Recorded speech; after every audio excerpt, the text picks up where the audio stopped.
നിങ്ങൾ ഇന്ന് അനുഭവിക്കുന്ന ഇന്ത്യന്റെ സ്വാതന്ത്ര്യം നിങ്ങൾക്ക് വാങ്ങി തന്നവരാരാ? Jamaat-e Islami, Popular Front, APEK സുന്നികൾ. നിങ്ങളൊക്കെ സ്വാതന്ത്ര്യത്തിനെതിരായി. വസ്തുതാപരമായി ഞാൻ തെളിയിച്ചു തരാം. ഞങ്ങളുടെ നേതാക്കന്മാർ പോരാടി കിട്ടിയ സ്വാതന്ത്ര്യം ഞങ്ങൾ ഇന്ന് അനുഭവിക്കുന്നത്. ഞങ്ങളുടെ സ്വാതന്ത്ര്യമില്ല. ഞാൻ ഇവിടുത്തെ എന്റെ പോലീസുകാർ ഈ പ്രശ്നം കേൾക്കുന്നുണ്ടാവും. ഡിപ്പാർട്ട്മെന്റിനോട് ഒരു കാര്യം എനിക്ക് പറയാനുണ്ട്. ദയവ് ചെയ്ത് എനിക്ക് പറയാനുള്ള ഒരു കാര്യം അതെന്താണെന്ന് ചോദിച്ചാൽ, ഇന്ത്യയുടെ സ്വാതന്ത്ര്യ സമരം പഠിക്കാൻ തയ്യാറാവും. ബ്രിട്ടീഷുകാരാൽ വഹാബി മൂവ്മെന്റ് എന്ന് വിളിക്കപ്പെട്ടൊരു മൂവ്മെന്റ് ഉണ്ട്. വഹാബി മൂവ്മെന്റ്. എന്തിനാ ബ്രിട്ടീഷുകാർ അത് വിളിച്ചെന്നറിയോ? നെഞ്ചൂക്കോടെ സായിപ്പിനോട് പോടാ കടക്കട എന്ന് മുജാഹിദുകൾ പറഞ്ഞു. അന്ന് സമസ്തക്കാർ ചെയ്തെന്നറിയോ? സമസ്തയുടെ കിതാബെന്ന് ഞാൻ ഉദ്ധരിച്ചു തരാം. ബ്രിട്ടീഷുകാരന് വേണ്ടി പ്രാർത്ഥിച്ചു, അല്ലാഹ് ബ്രിട്ടീഷുകാരനെ ബർക്കത്തും സഹായവും നൽകണേ. ഒരു ചെറിയ ബോംബർ ഉണ്ടായെടുത്ത് ഇർവിൻ പ്രഭു രക്ഷപ്പെട്ട് അതിന് സമസ്തന്റെ ഉസ്താദുമാരെന്ന് പ്രാർത്ഥിച്ചെന്നറിയോ? ഇർവിൻ പ്രഭു എന്ന ഞങ്ങളുടെ മഹാനെ രക്ഷപ്പെടുത്തിയതിന് അല്ലാഹുവേ നിനക്ക് സ്തുതി. കേൾക്കണം, ജമാഅത്തെ ഇസ്ലാമിയോ സ്വാതന്ത്ര്യ സമരത്തിന് 1000 വട്ടം ശാപം. മുജാഹിദുകളോ സൂര്യനസ്തമിക്കാത്ത ബ്രിട്ടീഷ് സാമ്രാജ്യത്തിന്റെ മേൽക്കോയ്മക്കെതിരെ പടപൊരുതിയ മുജാഹിദ് പ്രസ്ഥാനത്തിന് സ്വാതന്ത്ര്യമില്ലത്രേ ഈ കേരള മണ്ണിൽ. നിങ്ങൾ ആലോചിക്കണം. ഇന്നത്തെ പത്രം വായിച്ചു ആരോട് പറയണേ? ഇത് ഈ മൊയ്തു മൗലവിന്റെ പേരിൽ ഒരു സ്മാരകം ഉണ്ടാക്കിയിട്ടുണ്ട്. കണ്ടിട്ടുണ്ടോ? ഈ മൊയ്തു മൗലവി ആരാ? ഈ മൊയ്തു മൗലവി EKAP ജമാഅത്തെ ഇസ്ലാമി കാക്ക അല്ല. ഈ മൊയ്തു മൗലവി മുജാഹിദിന്റെ നേതാവായിരുന്നു, സ്വാതന്ത്ര്യ സമര സേനാനി. ഞാൻ ചോദിക്കട്ടെ, EKAP സുന്നികളിൽ നിന്നും അതുപോലെ ജമാഅത്തെ ഇസ്ലാമിയിൽ നിന്നും സ്വാതന്ത്ര്യ സമര സേനാനിയെ ഒരു നേതാവിന്റെ പേര് പറയാമോ? ഒറ്റ നേതാവിന്റെ. ജമാഅത്തെ ഇസ്ലാമിക്കാർക്ക് സ്വാതന്ത്ര്യത്തിൽ പങ്കെടുത്ത ഒരു ജമാഅത്തെ നേതാവ് ഒറ്റ ജമാഅത്തിനെ നൂറുകണക്കിന് ആളുകൾ ഉദ്ധരിക്കുന്നു. സ്വദേശാഭിമാനി രാമകൃഷ്ണപിള്ള നിങ്ങളൊക്കെ അറിയും. സ്വദേശാഭിമാനി രാമകൃഷ്ണപിള്ള എന്ന അഡ്രസ്സുള്ള മനുഷ്യൻ ഉണ്ടാക്കിയ ഒരു മനുഷ്യനുണ്ട്. അതാരറിയോ? വക്കം അബ്ദുൽ ഖാദർ മൗലവി. ആരാ വക്കം അബ്ദുൽ ഖാദർ മൗലവി? പഠിക്കണോ? കേരളത്തിന്റെ സ്കൂളിലെ EKAP ജമാഅത്തൊക്കെ പഠിക്കുന്ന സ്കൂളിൽ സ്വദേശാഭിമാനി രാമകൃഷ്ണപിള്ളയെ പറ്റി പഠിക്കുമ്പോ ഒരു മുജാഹിദ് പണ്ഡിതനെ പറ്റി പഠിക്കാതെ നിന്റെ പരീക്ഷ പൂർത്തിയാവില്ല. മനസ്സിലായി? വക്കം അബ്ദുൽ ഖാദർ മൗലവിയെ പറയാതെ ചരിത്രം പൂർത്തിയാവില്ല. മുഹമ്മദ് അബ്ദുറഹ്മാൻ സാഹിബ് അദ്ദേഹത്തിന്റെ വലിയ സിനിമ എടുക്കുന്നവരെ കേരളത്തിലെ ആളുകൾ ചിന്തിച്ചു. ഞങ്ങൾ അതിനോട് അനുയോജിക്കുന്നില്ല. ആ മുഹമ്മദ് അബ്ദുറഹ്മാൻ സാഹിബ് മുജാഹിദായിരുന്നു. മനുഷ്യരെ മുജാഹിദായി. മനസ്സിലായി? മുജാഹിദ് നേതാക്കന്മാർ നേടിത്തന്ന സ്വാതന്ത്ര്യങ്ങളെ കയ്യിലുള്ളത് മുസ്ലിങ്ങളിൽ.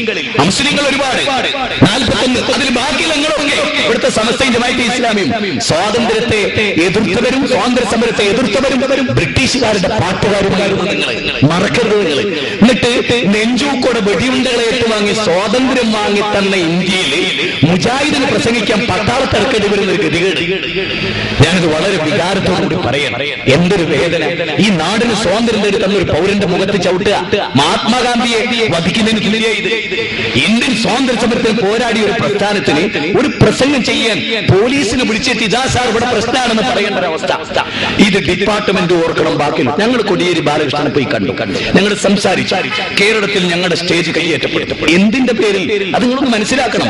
ഈ മുസ്ലിം സമൂഹത്തെ ചൂഷണം ചെയ്ത് കള്ളത്തരം കാണിക്കുന്ന പുരോഹിതന്മാരിൽ നിന്ന് മനുഷ്യരെ രക്ഷപ്പെടുത്തിയതിന്റെ പേരിൽ, നിങ്ങളുടെ പെൺകുട്ടികളുടെ മാനം കാത്തതിന്റെ പേരിൽ ഏർവാടിയിലും നാവൂരിലും കൊണ്ട് നിങ്ങളുടെ പെങ്ങളെ പലരും ഉപയോഗിച്ചു. അതിൽ നിന്ന് നിങ്ങളെ തടുത്തത്, പെണ്ണുങ്ങൾക്ക് സ്വാതന്ത്ര്യം നൽകിയതിൽ, അവരുടെ ഈമാനിനെ പ്രൊട്ടക്ട് ചെയ്തതിൽ, അവരുടെ ചാരിത്രശുദ്ധിയെ സംരക്ഷിച്ചതിൽ അതല്ല മുജാഹിദ് പ്രസ്ഥാനം ചെയ്തത്. മുജാഹിദ് പ്രസ്ഥാനം നിങ്ങൾക്ക് വിജ്ഞാനം ഉണ്ടാക്കി. ഞാൻ ചോദിക്കട്ടെ, പെണ്ണിനെ അക്ഷരജ്ഞാനം ചെയ്യാൻ പാടില്ലായിരുന്ന ഒരു കാലത്ത് അന്ന് ഞങ്ങൾ നിങ്ങൾക്ക് ഖുർആൻ ഓതി തന്നു. ആ ഖുർആന്റെ എവിടെയാ?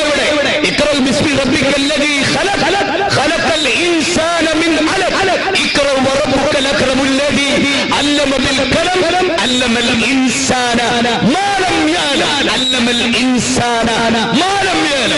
മനുഷ്യന് അറിവില്ലാത്തത് പേന കൊണ്ട് പഠിപ്പിച്ച അത്യുതാനൻ. സ്ത്രീ മനുഷ്യരിൽ പെടുവോ? ഞങ്ങൾ നിങ്ങളോട് ചോദിച്ചു. നിങ്ങൾക്ക് കേൾക്കണോ? ഈ കഴിഞ്ഞ ദിവസം തലശ്ശേരി ഒരു വാദപ്രതിവാദം നടന്നു. സ്ത്രീ ജമാഅത്ത് ജുമാ. അതിൽ ഫൈസൽ അഹ്സനി എന്ന് പറയുന്ന സുന്നി പണ്ഡിതൻ പറഞ്ഞെന്തറിയോ? റസൂലിന്റെ കാലത്ത് പെണ്ണുങ്ങൾ പള്ളിയിൽ പോയിരുന്നു. നിങ്ങൾ ഞങ്ങളോട് പറയണ്ട. അന്ന് പെണ്ണുങ്ങൾ പോയപ്പോൾ പട്ടികൾ പോയിരുന്നു പള്ളിയിൽ. നിങ്ങൾ കേൾക്കണം, ഒരു പട്ടി പോയിരുന്നു.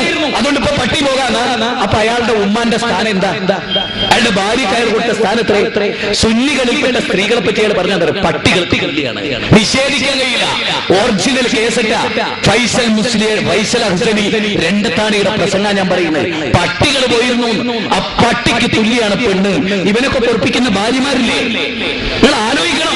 ഒരു ഏറ്റവും ലേറ്റസ്റ്റ് തലശ്ശേരി നടന്ന വാദപരിവാദത്തിൽ പട്ടികൾ പോയിരുന്നു, അതിന് തുല്യാണ് പെണ്ണുങ്ങൾ. അത് പ്രസംഗിച്ച ആളുകളെ നിങ്ങൾ ബഹുമാനിക്കുന്നു. എന്നിട്ട് ഞങ്ങൾക്ക് സ്ത്രീകൾക്ക് അഡ്രസ്സും അന്തസ്സും ഉണ്ടാക്കി കൊടുത്ത ഞങ്ങളെ നിങ്ങൾ പെണ്ണുപിടിമാരായി ചിത്രീകരിക്കുന്നു. ഞാൻ ഇന്നലെ ഒരു സ്ഥലത്ത് നിന്നപ്പോ മുജാഹിദ് പ്രസ്ഥാനത്തിലെ ആളുകൾക്കെതിരെ പള്ളി പോയ അവിടെ വ്യഭിചാരം നടക്കും, മദ്രസ പോയ വ്യഭിചാരം നടക്കും. ഞങ്ങൾ ആ ജാതി ചവറൊന്നും വിളമ്പാറില്ല. അങ്ങനെ വിളമ്പാണ് നിങ്ങളെ പല ആളുകളുടെ കഥയും ഞങ്ങൾ പറയാറില്ല, ആവശ്യമില്ല. കാരണം അത് മൂടി വെക്കണമെന്നായി ഇസ്ലാം പറഞ്ഞു. അത് മൂടി വെക്കണം, ആരും പറയരുത്. വൈകാരികളെ അടിമപ്പെട്ട് മുജാഹിദ് പറയരുത്, സുന്നി പറയരുത്. കാരണം ഒരു മുസ്ലിമിന്റെ ന്യൂനത മറച്ചു വെച്ചാൽ പരലോകത്ത് അല്ലാഹുവിന്റെ ന്യൂനത മറച്ചു വെക്കുന്ന ഇത് നമ്മളൊക്കെ കീപ്പ് ചെയ്യേണ്ടത്. ആശയം പറയും, പാർനൂർ പിപിയും മൊയ്തീൻകുട്ടി മുസ്ലിയാർ ശിർക്ക് പറഞ്ഞാൽ നമ്മളത് പറയും, ബിദിയത്ത് പറഞ്ഞാൽ അത് പറയും. നേരെ പാർനൂർ പിപിയും മൊയ്തീൻകുട്ടി മുസ്ലിയാർ ഒരു ഹറാമ് ചെയ്തിട്ട് ഇറങ്ങി വരാൻ പറയില്ല, അത് പറയാൻ പാടില്ല. അതിന് ചെയ്താൽ പോലും പറയാൻ പാടില്ല. ഞാൻ നിങ്ങൾ ചെയ്താൽ പറയാൻ പാടില്ല. ഇസ്ലാമിന്റെ നിയമം അങ്ങനെയാണ്. അതൊക്കെ ഒന്ന് പഠിക്കണം.